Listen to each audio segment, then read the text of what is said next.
दुनिया भर में तेजी से बर्ड फ्लू के मामले सामने आ रहे हैं। अमेरिका में 48 राज्यों में 9 करोड़ से ज्यादा मुर्गियों में ये बीमारी फैल चुकी है। अब ये बीमारी गायों तक पहुंच गई है। भारत में भी इसके मामले सामने आ रहे हैं। अब centre for disease control and prevention (CDC) के पूर्व निदेशक रॉबर्ट रेडफील्ड ने दावा किया है कि अगली महामारी बर्ड फ्लू से आ सकती है। ब्रिटेन के मीडिया हाउस इंडिपेंडेंट के मुताबिक एक टीवी चैनल को दिए इंटरव्यू में रॉबर्ट रेडफील्ड ने बताया कि बर्ड फ्लू के कोरोना की तुलना में मृत्यु दर ज्यादा है। उन्होंने बताया कि कोरोना में मृत्यु दर 0.6% थी, जबकि इसमें ये दर 25 से 50% है। डॉक्टरों के मुताबिक बर्ड फ्लू का H5N1 वायरस इंसानों में फैल रहा है। H5N1 से 10 में से 6 लोगों की मौत हो सकती है। हालांकि रॉबर्ट रेडफील्ड ने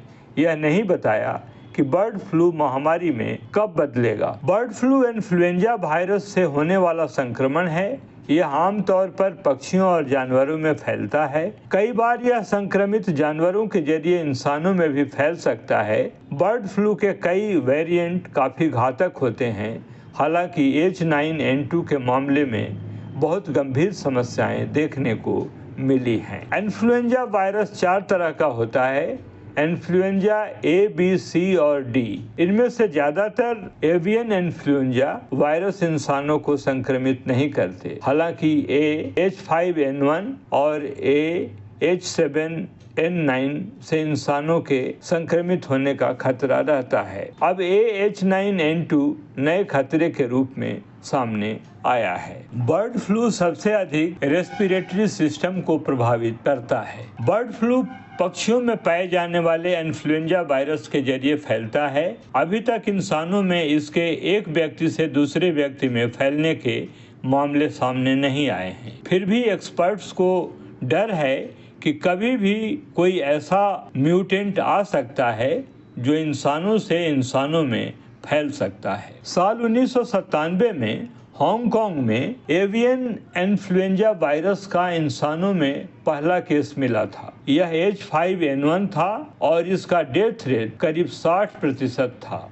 यानी इससे प्रभावित 10 में से 6 लोगों की मौत हो रही थी। क्लीवलैंड क्लिनिक के मुताबिक बर्ड फ्लू अब तक की बेहद घातक बीमारियों में से एक है। दुनिया में इसका डेथ रेट 50% से ज्यादा है।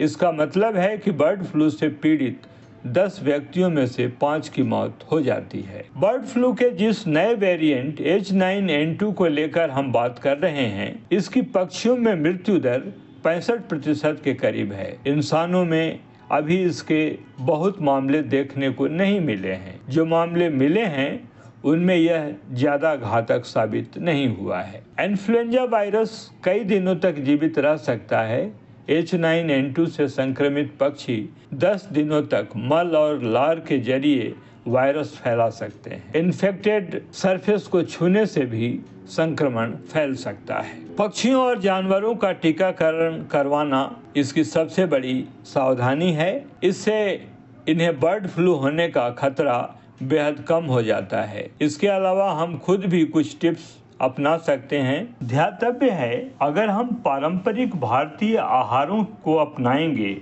तो ज्यादातर पाश्चात्य देशों में पनपने वाली बीमारियां और महामारियां हमें छू नहीं पाएंगी। भारतीय जड़ी बूटियां और मसाले हमारी रोग प्रतिरोधक क्षमता को इतना बढ़ा देते हैं कि छोटे छोटे संक्रमण से हमें कोई नुकसान नहीं होता। कोरोना महामारी के दौरान भारतीय खान-पान से स्वास्थ्य रक्षा के उदाहरण पूरी दुनिया में दिए जाते हैं। वैसे भी अंडे मुर्गी स्वास्थ्य के लिए उतने अनुकूल नहीं हैं। नॉन वेज में मछलियां उत्तम और सुरक्षित हैं।